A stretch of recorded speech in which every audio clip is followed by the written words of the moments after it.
Gonna give folks till about 2 or 3 after. Yeah, see a couple more folks joining now.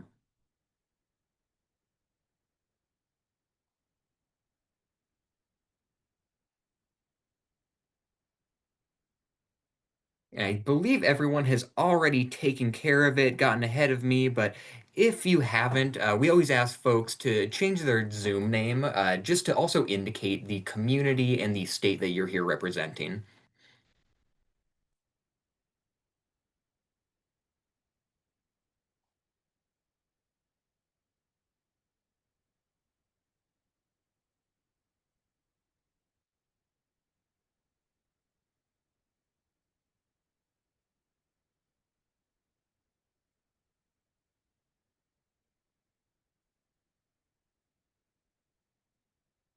Alrighty, folks. I see my clock is showing 2 after, so I'm going to go ahead and kick things off just to respect everyone's time. But thank you so much for joining us today for today's webinar on planning for charging demands.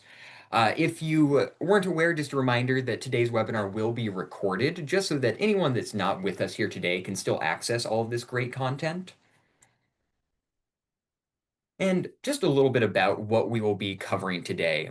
Kicking things off with some of our typical housekeeping and icebreakers, and then going to take a little bit of time to give a brief overview of the government operations category within Charging Smart, which is one of the 6 key categories that makes up the program.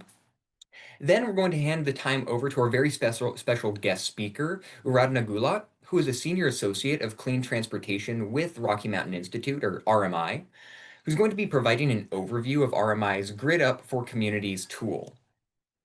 After this, we will be taking a little bit of time for just some brief program reminders and then leaving any available time left over for questions and answers. Now, as I mentioned, in case there's any late joiners, if you could make sure to change your Zoom name just so that it indicates what community and state that you're here representing. And once you've done that, the icebreaker question that we would like to start off with today is, what is one question that you have about planning for and or installing EV charging infrastructure? So feel free to please toss answers to that question into the chat. That way we can all kind of see what sort of questions are popping up for different communities. And if we've got that time at the end of the meeting, we'll try to address any questions that pop up in the chat. So again, thank you for just throwing those into the Zoom chat at your leisure. And as those are starting to come in, as I mentioned, going to be giving a brief overview of the government operations category within Charging Smart. So, government operations category is really focused on actions that local governments can take using municipal assets that both support and promote transportation electrification. Now, these actions, in addition to the direct impacts that they have in the community, can also be really beneficial by showing that the community is leading by example and signaling to key stakeholders that what the community's intentions are relating to electric vehicles and transportation electrification. Now, potential actions that fall within the government category are actions involving feasibility studies to identify where the most appropriate locations are for future public EV chargers, also actively deploying chargers on publicly owned property for public use, then also taking steps towards electrifying the municipal fleet, first by doing a fleet analysis, and then at later points developing EV preference policies during fleet procurement processes. Now, within the government operations general category, a couple of best practices that are indicated within the Charging Smart program guide. One of those is generally expanding access to charging infrastructure. One of the most direct ways communities can do that is by directly providing EV chargers to the community. Another core best practice is taking steps to electrify the municipal fleet. So again, that will look differently for different communities, kind of the pace that occurs and what vehicles are prioritized, but the ultimate goal often being complete fleet electrification where viable. And then lastly, also recognizing that oftentimes communities and local governments are key employers in a region, installing infrastructure so that city staff have access to EV chargers when they come to work. Now, if we're talking about this particular category and how it relates to the different Charging Smart designations, we'll see here that for the bronze level designation, there's actually not any specific required criteria from government operations in order to achieve the bronze level designation. However, points that are earned by completing criteria within this category can be counted towards the general points that are required for bronze level designation. So if you complete these criteria, it can still help you in pursuit of bronze. If we look at our silver level designation, here we can see there is one specific criteria that is called for from government operations that is required, and that is G2.2, which is completing an initial fleet analysis and considering EV purchases when you're procuring vehicles for the municipal fleet.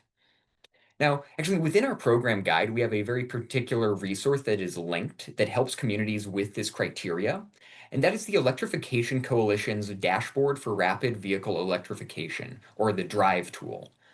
This is really intended to be a turnkey solution to help communities determine the total cost of ownership of their fleets based on different electrification scenarios.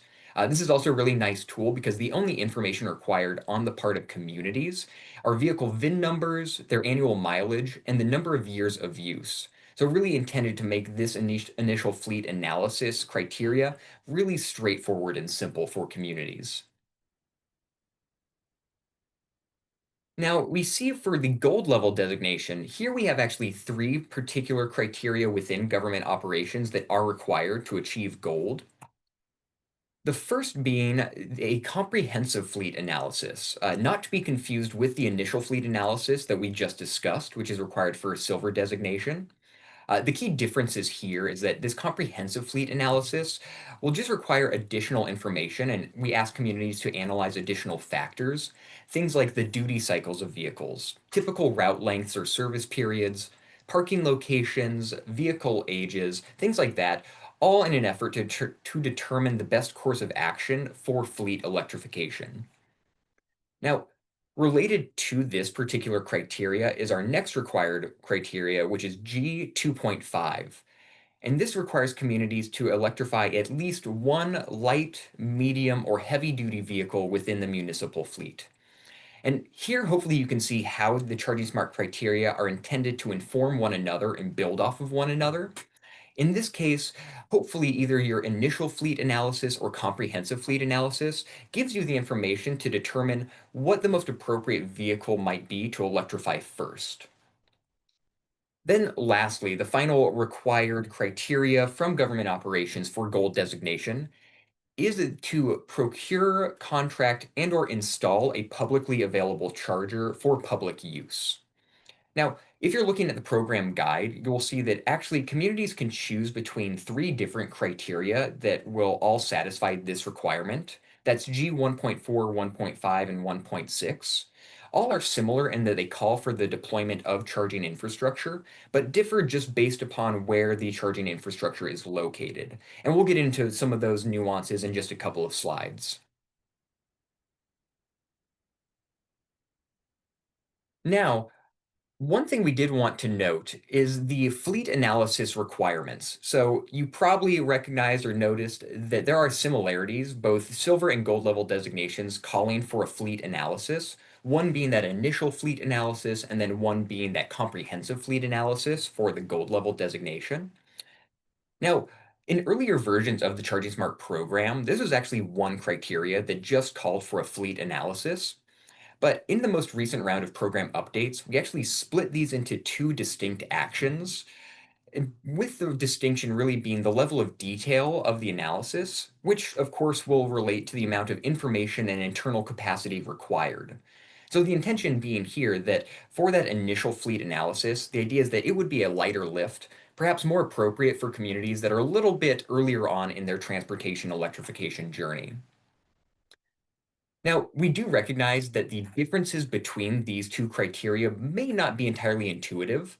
So, we are currently in the process of actually developing a resource that will more clearly define the differences and expectations associated with each of these actions. Now, a couple of points to note with regards to these criteria. One being that if a community decided they wanted to move forward initially with the comprehensive fleet analysis, G 2.3, that would actually qualify them for the points from G 2.2. So you would not be expected to complete a comprehensive fleet analysis and then go back and complete an initial fleet analysis. Another thing that we have encountered as technical assistance providers is that for communities with very small fleets, think 10 vehicles or less or something in that range, we found that a comprehensive fleet analysis may not actually be necessary or the best use of limited capacity. So if you think that this is describing your community, we would recommend that you reach out to us as your technical assistance providers, and we can discuss how to best move forward and not make any efforts duplicative for your community. Now, some other considerations as you are working through the criteria that fall within this category.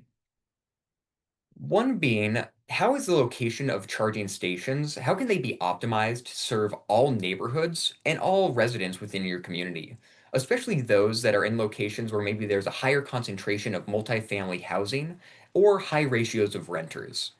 This is recognizing that renters and residents in multifamily housing oftentimes have less access to at-home charging, which makes publicly available chargers really incredibly important for an equitable transition to electrification, making sure that those benefits and resources are available to all community members ideally. Another thing to consider is how transitioning your municipal fleet can extend benefits of EVs to as many community members as possible. So this may look like communities might consider making charging infrastructure for their fleet vehicles available to the public as well, of course, based upon fleet demand for this infrastructure. Or communities might consider electrifying public transit vehicles first, trying to bring the benefits of clean, zero emissions transportation to as many of their community members as possible initially. Then, one last thing to also be thinking about as you're working through the criteria within this category is how can your actions within government operations be paired with educational campaigns and opportunities? Really making it so that in addition to taking these core actions, you're informing your community of the actions and the benefits that could extend to the community members. Making sure to really, sing the praises of the good work that you are doing and taking on behalf of the governmental entities. Now, real briefly, we did want to touch on a couple of specific criteria that I think are pretty important within government operations. The first being G 1.1, which calls for communities to complete an assessment of community charger placement and opportunities. Now, this criteria specifically calls for communities to identify both current and potential future locations for chargers, and also, when doing so, considering things like population density, traffic patterns, access considerations, and grid capacity. Now, we wanted to highlight this particular criteria because we think this action can be really especially helpful when building out an EV infrastructure plan and vision for a community. It can also help to identify priority locations for charging infrastructure that both meet the needs of community members and also accommodates residents who may have a limited access to charging infrastructure at home. Now, here you can see within our slide deck, we've also linked a handful of helpful resources that can help communities move through this particular action, including this link to RMI's Grid Up tool, which is a bit of foreshadowing for our next speaker. But one slide just before that, one other cluster of specific criteria we wanted to touch on, which is G 1.4, 1.5, and 1.6. And each of these relates to contracting, procuring, or installing a public charger for public use. And the main difference here, as I alluded to a bit earlier, is simply where the chargers are located. So for G1.4, it calls for EV chargers to be deployed on municipally owned land. So think city hall, public libraries, things of that nature. G1.5, this calls for EV chargers to be deployed within the public right of way. So, and a great example of this is curbside charging infrastructure. And then lastly, G1.6, deploying chargers within walking distance of multifamily housing areas. Again, this recognition of wanting to be able to provide this sort of infrastructure to communities and residents who might not have access to them otherwise. Now, in order to be qualified for gold level designation, you only need to choose one of these criteria to complete, but they're not mutually exclusive. If this is something your community is passionate about and wants to pursue all of which, G 1.4, 1.5, and 1.6, totally acceptable, and you will receive points for all of those different criteria. But only one is actually required to achieve gold. And similarly, we can see here that we have another couple of resources that are linked that can help communities as they work through this particular criteria. All of this will be available in the slide deck that will be distributed after today's presentation has concluded. And so with that, now that we've kind of covered the overview of the government operations category, I want to take the time to, or hand over the time to Aradhana Gahlaut, who will be covering RMI's Grid Up for Communities tool. I will stop sharing my screen real quick so I can hand over the screen sharing capabilities. Thanks, Jem. I'm just getting my slides up. I think this should work. Okay, confirming that you can see like my browser window. Yes, we actually see, yes, I think it is browser window. We see Grid Up accelerating charging in communities. Perfect. Yes, I'm using the browser window instead of like a slideshow so that I can seamlessly move between the tools so that we can, have more of a real-time sort of deep dive into how the tool works and how you would go about using it. And also, have slides that speak to the broader context and the need that we're trying to work towards here. So I'm happy to kick this off. I'm Aradhana Gahlaut. I'm a senior associate and project manager at RMI, formerly called the Rocky Mountain Institute. For those of you who aren't familiar with us, we are a global nonprofit working in different areas of the energy transition. My focus area is transportation. And so I focus primarily on EV charger deployment strategies, fleet electrification, and also regulatory and policy support to further the transition. So today we're going to be covering I guess I could go to the next slide here. Yes. So we're going to be covering generally why is data so important for EV planning and what value does it bring, specifically for city and local government officials when charting out these plans. Then we'll dive into how to get this kind of data and what the applications of it really are. Like, how do you use it in your day-to-day, in your EV transition plans? And then we'll look into specific charging smart criteria and how data from these kinds of tools, like the GUACC tool, can support achieving those criteria in a fairly straightforward manner. I would love for this to be, as collaborative and communicative as you would like it to be. So feel free to leave questions in here in the chat, and we can, use the tool in real time to access or answer questions that folks already have. So just starting off here with some guiding questions that are, high level. What are we trying to solve for here? And, what's important to keep in mind? So the first, of course, is why must local governments in particular be involved in planning for future charging needs, right? What is the role of local governments and what value do they bring? Second is when you're drafting these plans, what types of charging will be most critical in providing access to your communities? Third, what kinds of tools and data are actually available to support these plans and strategies? And related, how is this data actually used and applied in your day-to-day tasks?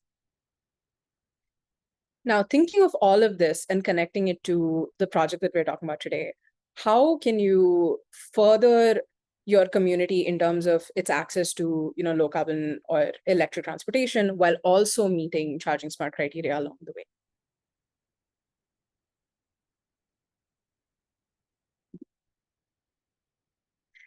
So just taking a second here to explore the real benefit of data and what it brings to the table. Now, the key advantage here of having data around future EV needs and future charging needs is that it helps communities plan proactively for the demand that is going to show up, even though it hasn't yet. Right? it gives you an idea of when, where, and how much EV load will be coming online so that you can then target your strategies to support that scale of adoption, prepare the grid, and help reduce costs when it comes to supporting that much demand on the electrical side. Now, this data also helps you prioritize, when you're looking at it spatially, where do you need to put chargers in to ensure that there is equitable access to charging? And I know we spoke about, some of the criteria that Jem spoke about earlier really relate to that piece, and we'll cover that in the next few slides. Lastly, data is really important when you're speaking to different stakeholders, and, planning is never a one agency job, right? So having the kind of data that bridges communication gaps between, utilities and regulators and other types of local government agencies as well, it provides the confidence to, support your cases and make the case that the load will show up.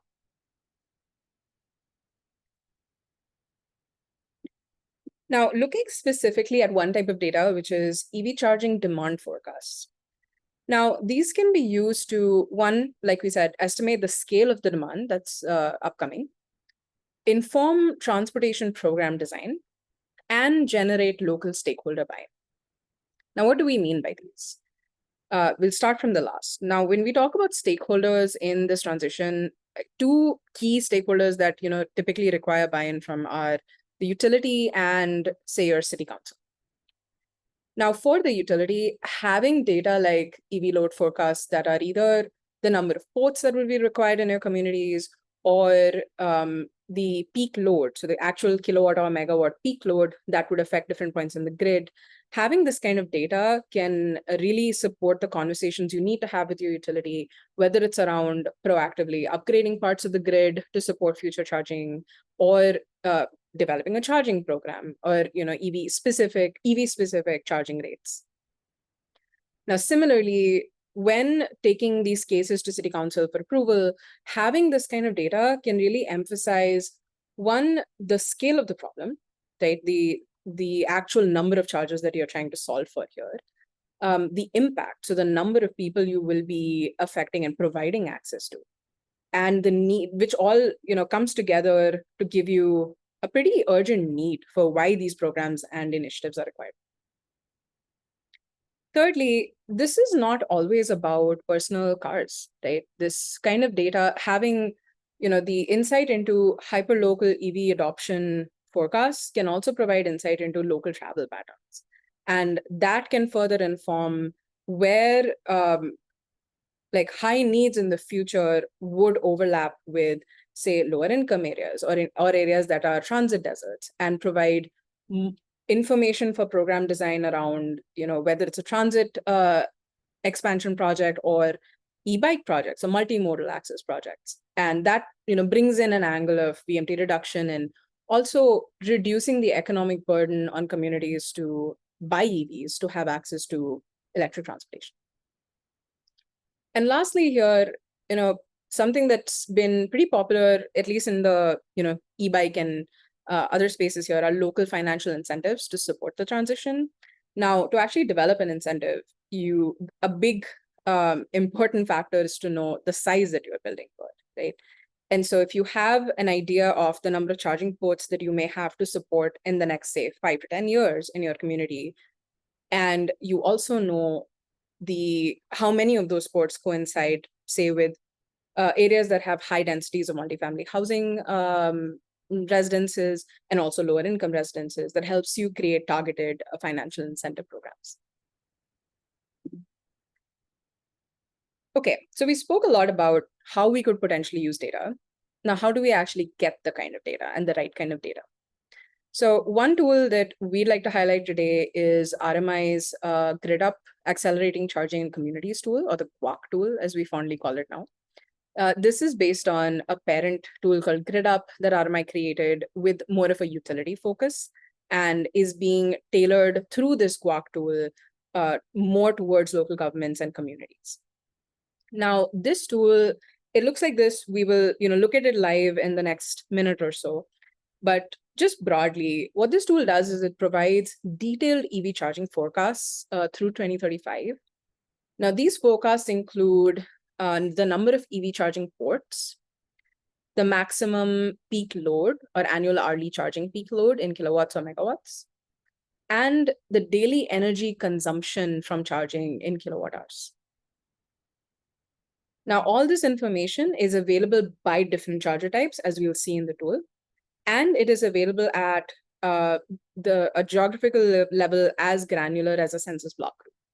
So you can go into the tool, select your communities, select your cities, and get the data for all the census block groups in that community, and also select very specific census block groups to get data for specific regions within your communities.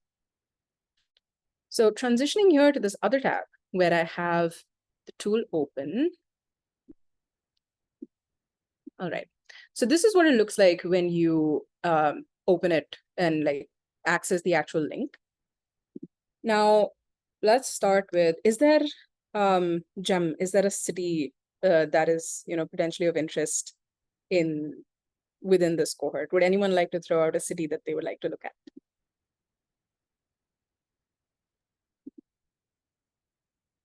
Well, I'll pick on City of Hopkins. I know Michaela is here representing the City of Hopkins, which is just down the road from where I'm sitting, so could be interesting. Is that Hopkins, Ohio? Minnesota. Minnesota. There we go. So you use the search bar to zoom into that specific region. My internet is a little slow, which is why this is being slow. But there you go. We have Hopkins right down here.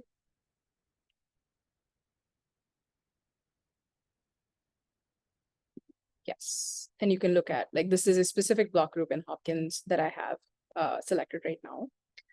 Now, like we said, there are 3 different types of data that you can actually look at here. Let's look at total ports, since that is maybe the most relevant to the government operations piece that we are focusing on today. So this box out here is what you use to select the kinds of data you want to look at, the time scale you want to look at, scenarios, and some other options, which I'll dig into. So this is currently for the year 2025. Now, let's look at what this data will grow to in 2030.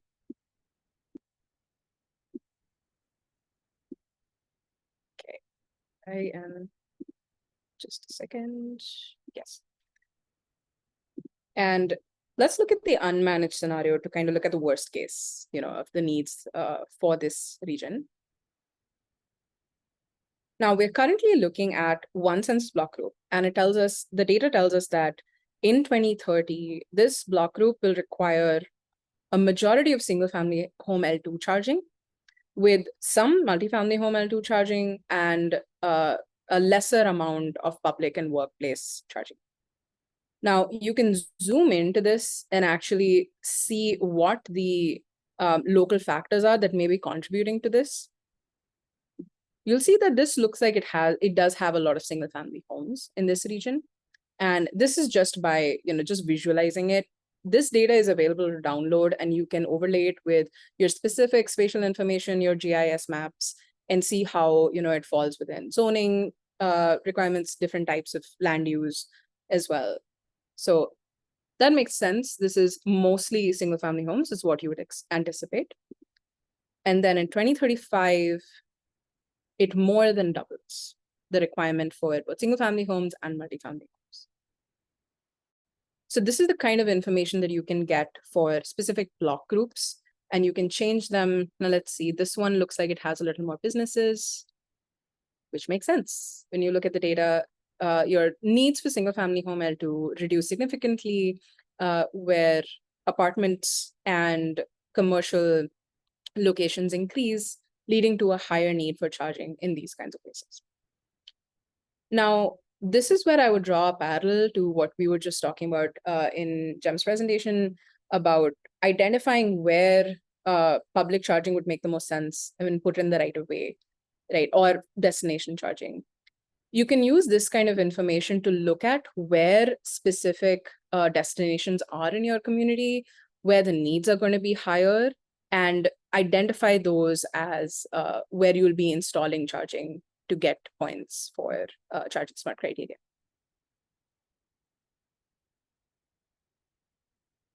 Now, if we zoom out a little, for now, we've just been looking at one census block group.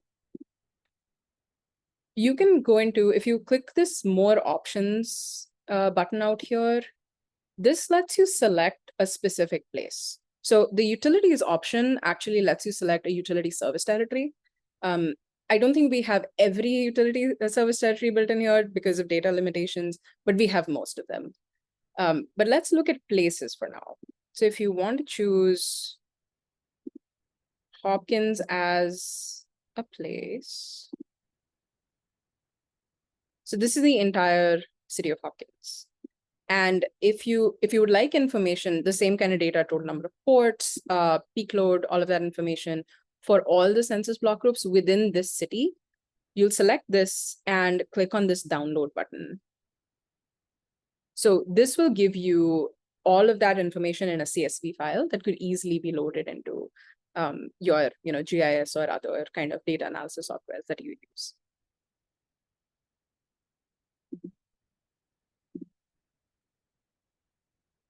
Any questions that are coming up? Or anything you'd like to see?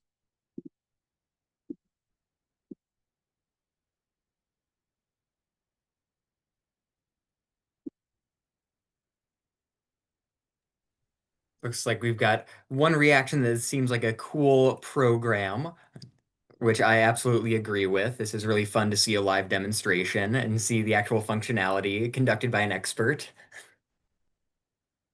Thank you. One thing, as we think of questions, another thing I wanted to note here is, so if you want to look at peak load, so this is what you would look at to have like the conversation with your utility.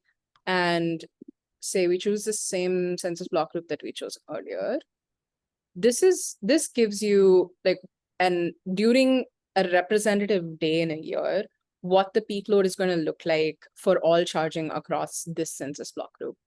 And this is further broken down into the types of charging.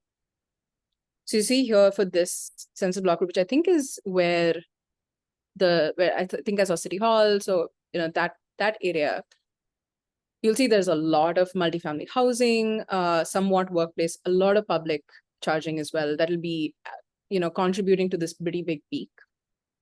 Now, I know we've spoken a little bit about managed charging before. This tool also gives you an idea of what this load looks like if managed charging were in place. Now, just briefly, managed charging is essentially limiting the power that you are deriving, from the charger that's charging your vehicle. In very simple terms, it's kind of like using a slower sort of charger for your phone versus like one of those MagSafe or super fast, chargers that charge your phone super quickly.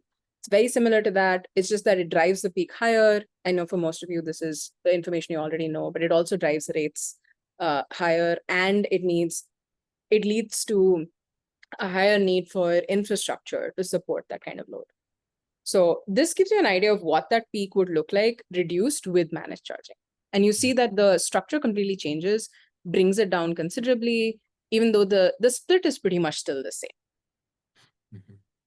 So this is also kind of information that is very useful to have when you go to a utility and speak to them about, potentially introducing a managed charging program or producing content that you can share with your community about managed charging. Mm-hmm. And one question did just pop up in the chat, whether the data incorporates estimated EV adoption numbers into that projected need for EVSE ports. That is a great question. These needs, so a little bit without getting too technical about where this data comes from, but just a little bit about the sources. These estimates are made from actual driving patterns. So they come from this tool called Replica that's, I think, a Google-owned sort of, data tracking tool. And what that does is it creates these data sets that have driving patterns based off of, credit card transactions, phone data, things like that. So it's actual people and actual trips that have been taken in a representative day. That's what we use to model driving demand. Now, how that goes electric is based off of an EV adoption curve, essentially. Currently, it is based on kind of like a national, I think 50% by 2035 adoption. Don't quote me on that number, but it's about that. That's something we're still trying to refine and get better at. But that's what it's based off of. And it assumes that different states and different communities will be reaching that point, at like at different speeds, if that makes sense. Like some are already kind of there, and so their growth will be a little more limited, whereas the ones that really need to speed up will speed up to get there. All that being said, if you have a specific adoption scenario that you would like the data for, like if your state or city has an EV target or an EV goal or forecast, we can create like custom outputs for you with our systems. We have a whole data science team. So that custom request is definitely something we can handle. I hope that answers your question.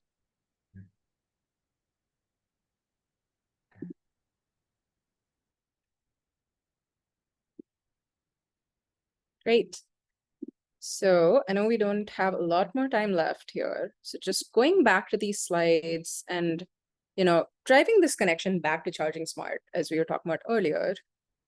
Now, looking at criteria, this tool provides a lot of data that can pretty directly be used to answer some of these criteria and validate. This is a list of very high level, the kind of criteria that it can support the most and without too much sort of processing, right? Now, I'll give you an example as well, since we're focusing on government operations. So just looking at, G1.1, which is creating an assessment of community charger placement and opportunities, focusing mostly on public charger installations. Now, this is kind of a sample work plan that you would use to use this data to directly create this assessment document and then submit it for validation. The objective here is to identify strategic locations and opportunities where you would install public chargers in your community.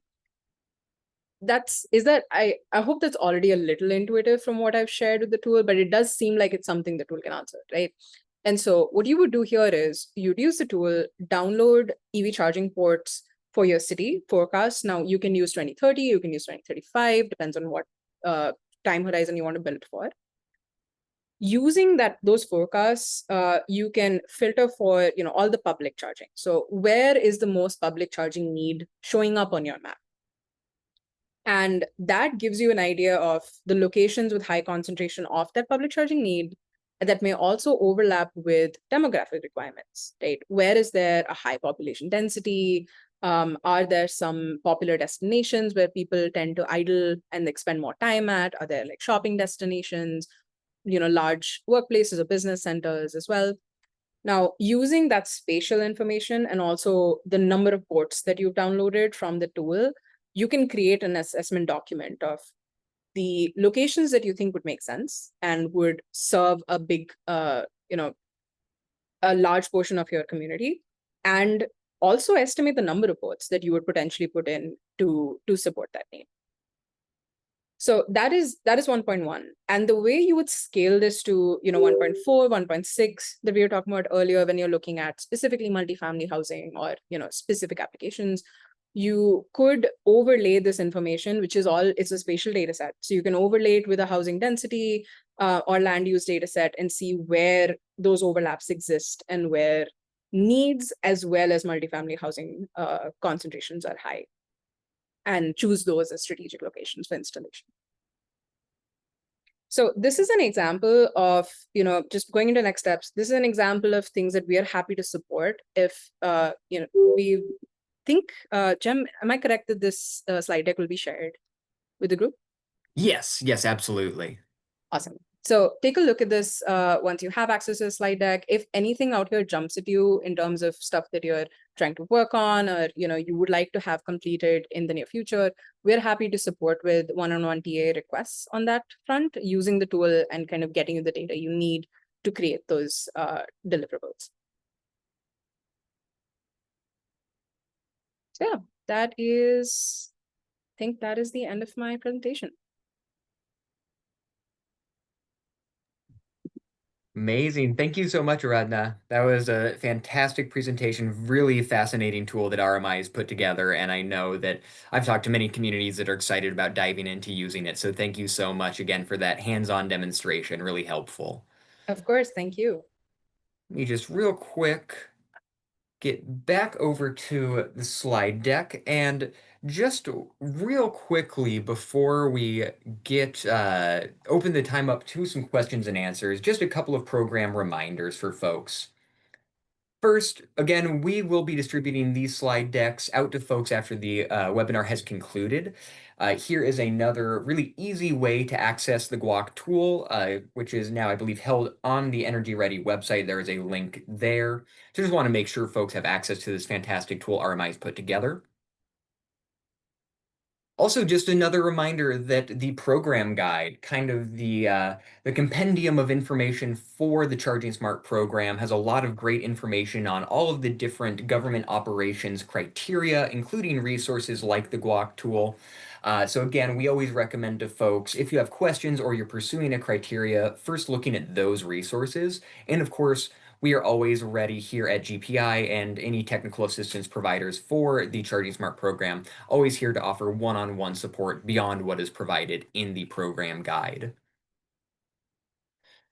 And on that note as well, I believe most folks are probably aware, but we have transitioned to using this bookings link to set up one-on-one chats with TA providers here at GPI.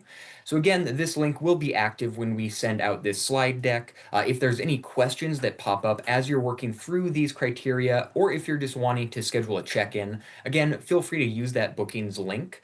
It will give you the option to select a particular GPI staff member. So if there is someone you've been working with exclusively, feel free to select them. Or if it's a more general question and you just need to access any one of us at GPI, you can also select kind of a more general option and it will find availability for all GPI team members. And so with that, do want to open the floor up to questions and answers. I believe I know we've got a handful of questions that popped up in the chat from that icebreaker question. So we have those to kind of return to. But first, just want to open the floor if there's any specific questions that folks might have regarding the presentation we just received on RMI's tool or any of the more recent information in the presentation.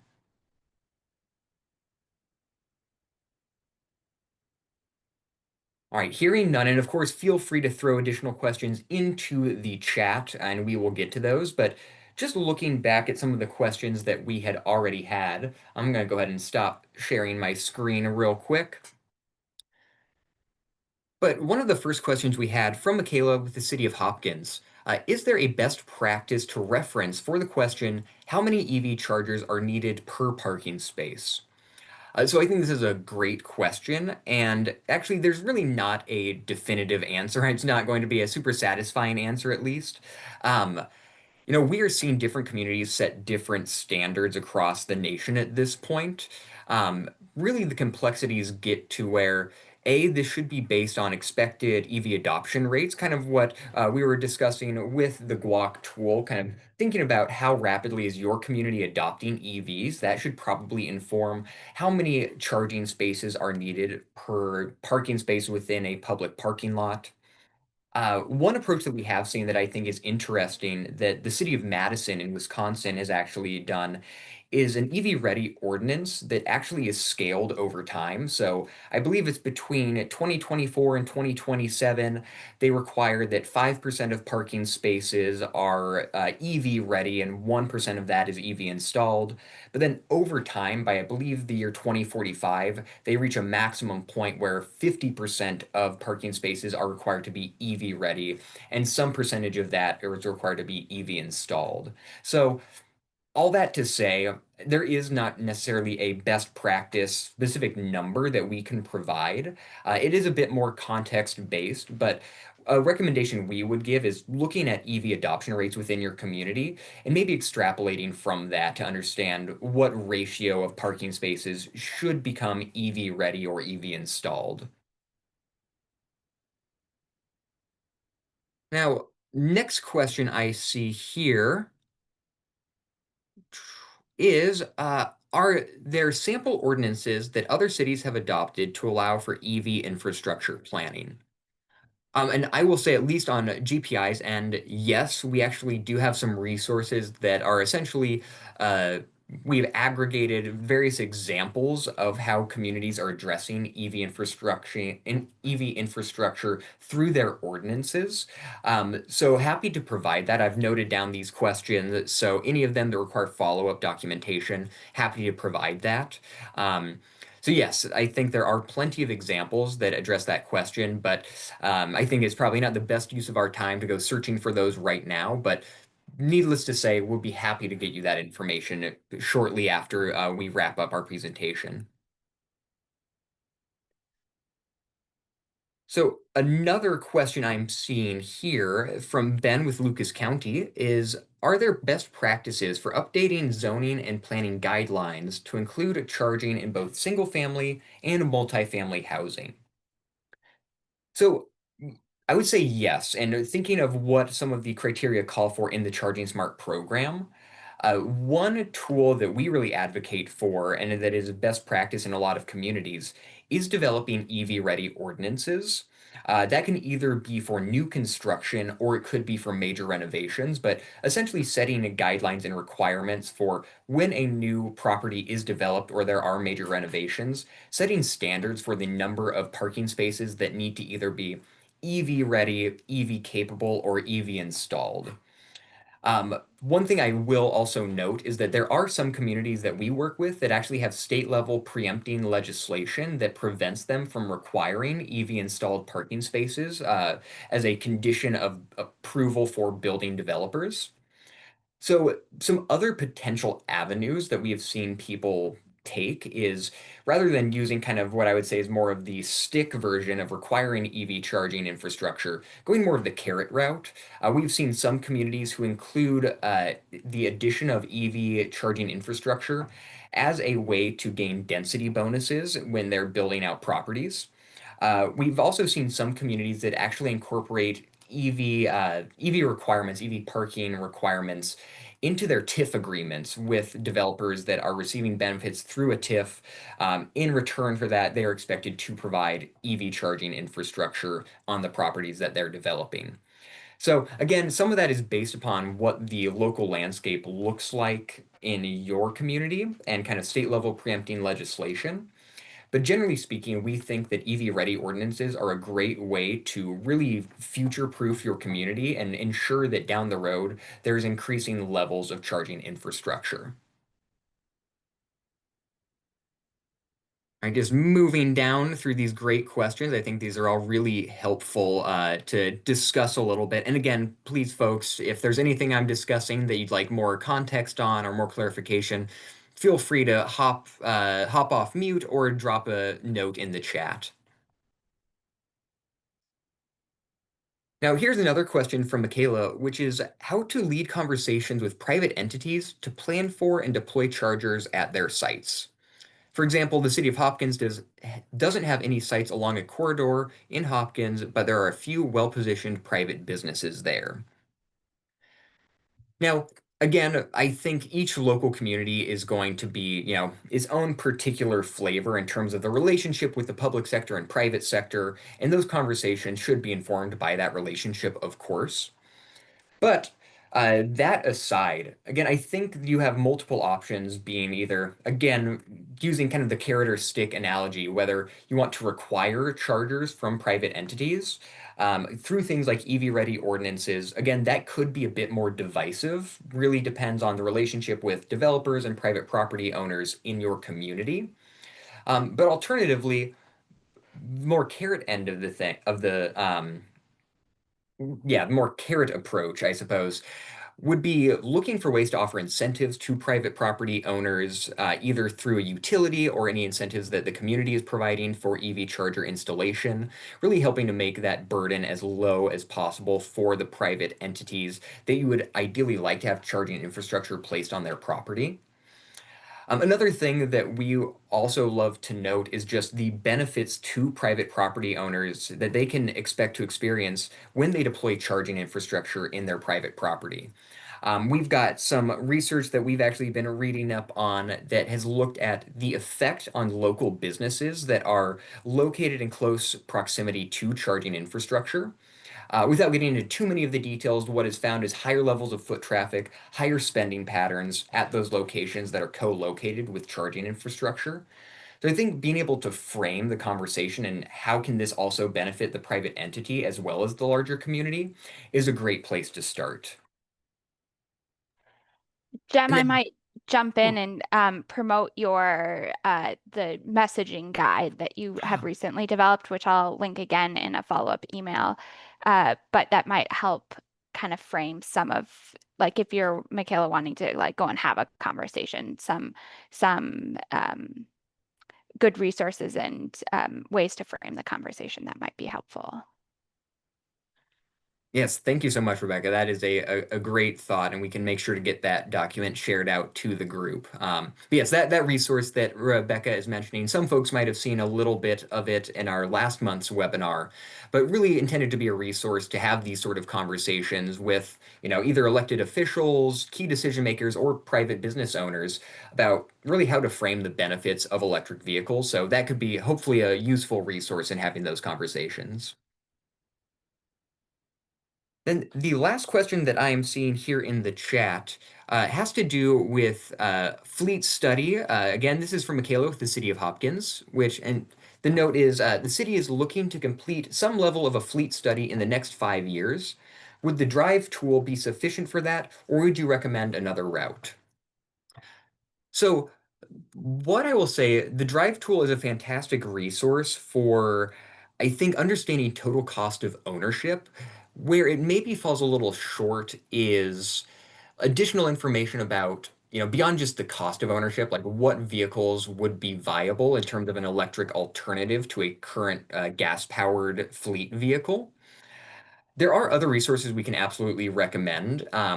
Also, folks may have worked with them in the past, but the Electrification Coalition also has done work in the past with communities, helping them conduct more comprehensive fleet analyses. So we'd be happy to connect folks with Electrification Coalition if that would be of interest. But I do know there are some other tools out there that allow users to input more details, more information to get a more comprehensive view of the fleet analysis and what electrification could look like. So I would say that the drive tool is a great place to start, especially for, the fact that it requires pretty minimal information and effort on the part of users. I would say start there, and if the information you receive from the drive tool doesn't really feel like it's sufficient for the kind of changes the City of Hopkins is looking to make, then I would say that there are definitely other tools out there that are a bit more resource intensive, a bit more capacity intensive, but would give you a more granular level detail on kind of a fleet analysis for future electrification. And yes, thank you so much, Rebecca. Rebecca just dropped the link for the dashboard for rapid vehicle electrification, the drive tool. So again, great resource there. I believe that is also linked in the program guide, so a couple of places that folks can access it through. All right, I am not seeing any more questions in the chat that we haven't touched on so far. So I guess I know we've got 6 minutes left. I'll give one last call for any additional questions, either on the great presentation on RMI's GUACC tool or anything having to do with the government operations category, or really any other questions that might be percolating within the group today. But if there is none left, of course, 5 minutes back in the day is never a bad thing. So give it a moment, see if we hear anyone off mute or any more chats come through.